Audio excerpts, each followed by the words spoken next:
Hello, how is everyone? We're great. Good. We're How you great. doing? It's good to see you. Thanks so much for taking time out to speak with me today.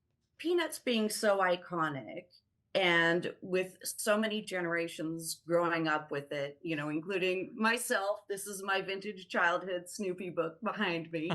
And then for you, Craig, this is a literal part of your family.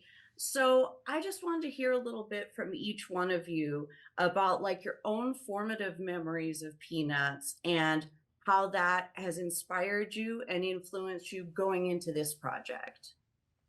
Well, I mean, for me, it's very personal because, like, again, I tend to live in the 1960s Peanuts world, which is where Dad got inspiration from his own kids. I had 5 siblings. And beyond that, most of the characters that are in the main core cast were friends of his from the art instruction school, whether it be Lucy Van Pelt or Linus Maurer or Schroeder, who was a caddy friend of him. They're all friends of his. And we got to know them growing up as real people, which makes it sort of interesting.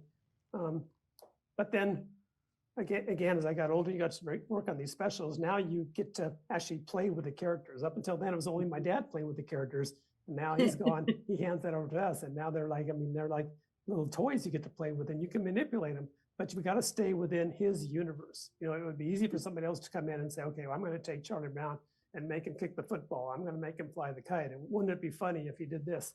And we don't do that. We stick with what he created. We stick within those boundaries, and yet we go right to the edges and try to add a little more emotion into those stories. I mean, for me, as a kid, I watched the specials and I read the strips. And I remember one time thinking I was going to be cute walking into a room with a blanket with my thumb in my mouth. And my dad quickly pulled the thumb out of my mouth because he didn't want me to get into the habit of sucking my thumb. But then, watching the specials too, I've said this before, like, I didn't know Charlie Brown was a kid with a lot of angst and insecurities. He just seemed like a normal kid to me because I think as a kid, I was carrying those things and I just thought, oh, that's just normal. So I think, being able to connect with those characters at a young age really helped me as I came to direct these specials. Yeah, I loved Snoopy so much as a little boy. I had a giant plush toy, same size I was. It was huge. And I just thought, man, I want to learn how to draw like this. Snoopy seemed easy to draw, and I would try to draw Snoopy. It came out pretty. My mom would go crazy. Oh, look at you. You're just like Charles Schulz, The fact that you fast forward and I'm sitting here with these guys, it's really a true miracle. It's incredible. But the Snoopy character in particular, he's all about the imagination. Snoopy doesn't have limitations on him, and he's not subject to guilt or insecurity or a lack of confidence. He's supremely capable and supremely confident. Other than literally destroying the Red Baron, he gets everything he wants. He's a unique cartoon character, and he made me want to learn how to read. And Snoopy doesn't say anything, necessarily. He's not doing a whole lot of talking, but he made me want to learn how to read. I learned to read at a young age thanks to my love of Snoopy. I still can't get over that character, Snoopy. And the fact that this character, Franklin, gets to talk to Snoopy in this special, words I've written, says them to Snoopy, and Snoopy says and responds back, does something. I'm just over the moon over this thing. It's wonderful. It must be very surreal to go from being that child with the Snoopy plush toy to now you're, like, as you said, writing script for Snoopy. That must be such a wild full circle moment. It's pretty amazing. Well, it proves dreams come true. I want kids to be inspired by all this. Honestly, I'm not interested in feathering my own nest right now. I want kids to see this. I want them to get hope from it. I think this world is lacking in that way. This world can be very scary to a child. Hope can be the first thing to go once fear sets in.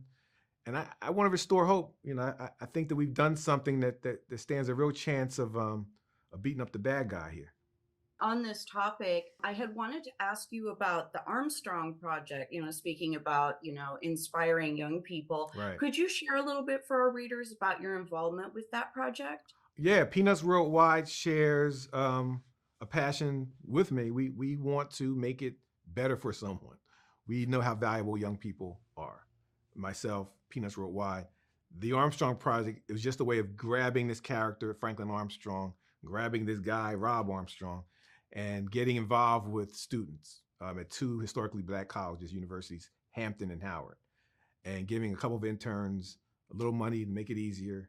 I think it's $10,000 apiece, an endowment of $100,000 apiece per school, and having them pursue their dreams, knocking down some of the barriers, showing them a roadmap, showing them what can be done in this world that we live in. This is a very exciting world, but it's very exclusive. There's a giant ivory tower around all this.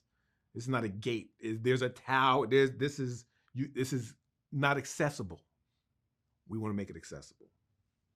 And I share that commitment with Peanuts Worldwide. I'm very grateful because they're making it happen, and it's a real thing. So, well, that is so inspiring. Well, thank you all so much again for your time today. I really appreciate it. It's been really lovely chatting with you. So, thank you so much. Thank you. Thank you. Thank you.